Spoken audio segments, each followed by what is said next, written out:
Good morning, and welcome to Redeemer Lutheran Church. I'm Pastor Gary Lodeholt. This is my second attempt to record this live stream this morning. I went through the whole thing and then realized it had not started correctly. So here's attempt number 2. Have you ever heard of the Greek poet Epimenides? I suspect he's not on your reading list. How about another ancient Greek poet, Aratus? What? He's not on your bedside stack of books? Well, probably not. Neither is well known today. But that wasn't true in the time of Paul. And in Acts 17, Paul quotes both of them in a sermon that he gives in the heart of Athens. Epimenides is the person who first said, "In him we live and move and have our being." Aratus wrote, "For we too are his offspring." More about all this in just a bit.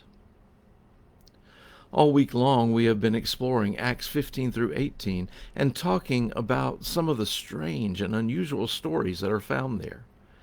Even more, we have found that these stories have surprising applications in our lives of faith in the here and now. These chapters are full of little snippets of stories, and maybe we will do some more some other week. But for our last story this week, it involves Paul doing something he didn't often do, and in this story you will see he wasn't very good at it. Waiting. Paul is in Athens waiting for Silas and Timothy to join him.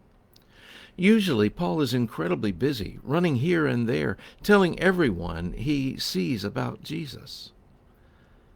I have an uncle who is a pastor, and he preached a sermon one time in which he imagined taking Paul to watch an Atlanta Braves baseball game. He imagined that for an inning or two, Paul might be intrigued by the game and learning how it was played. But by about inning 3, he pictured Paul having left his seat and out working the crowd, telling them about Jesus. Paul thought the news about Jesus was so important that nothing took precedence over it. Paul didn't wait well. Paul would have affirmed the idea that for a Christian, waiting isn't empty time, it's opportunity. So in this case, in Athens, Paul makes use of the opportunity, and what it reveals is interesting. First, he goes to the synagogue and preaches about Jesus.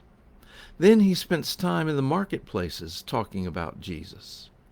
Then he goes to the Areopagus, the place the scholars gathered, and guess what he does there? Yep, he speaks about Jesus. The thing is, Paul was able to speak to every level of society about Jesus. In the synagogue, he spoke to the religiously informed. In the marketplace, he spoke to the common person. In the Areopagus, he spoke to the academic elite, philosophers, and scholars. The point in all this might not seem so profound, but it is. Paul was flexible in his message about Jesus. He adapted his style and message to his audience. That may be most clearly seen in his message at the Areopagus.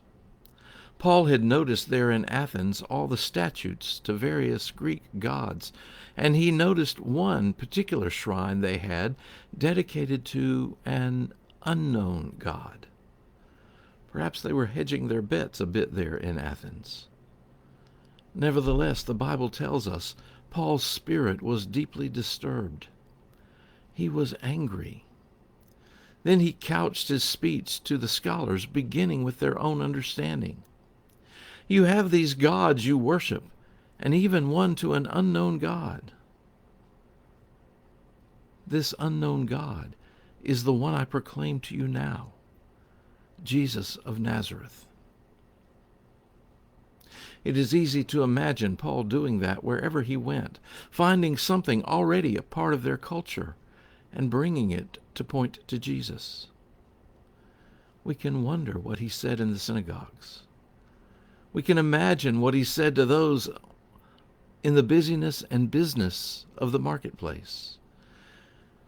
Here is one story of him with the upper crust and the academic elite. Paul was flexible in his approach to the message, meeting people where they were. There was one area, however, where Paul showed no flexibility at all. Paul was committed to the resurrection. He never wavered in talking about what Jesus did and what it means for our lives. You can scoff at lots of things, but for Paul, never at the resurrection of Jesus. Paul has no flexibility in that. So did Paul's preaching have any effect? Two are mentioned as being interested in Paul's message. There was a woman named Damaris and someone in the Areopagus named Dionysus. We don't know anything more about them. What we know from our own experience is that the Word of God tingles our own ears and stirs our own hearts.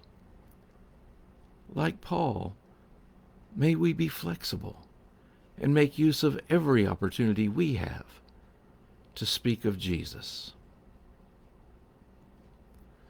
Thanks for watching, and remember to let this day belong to God.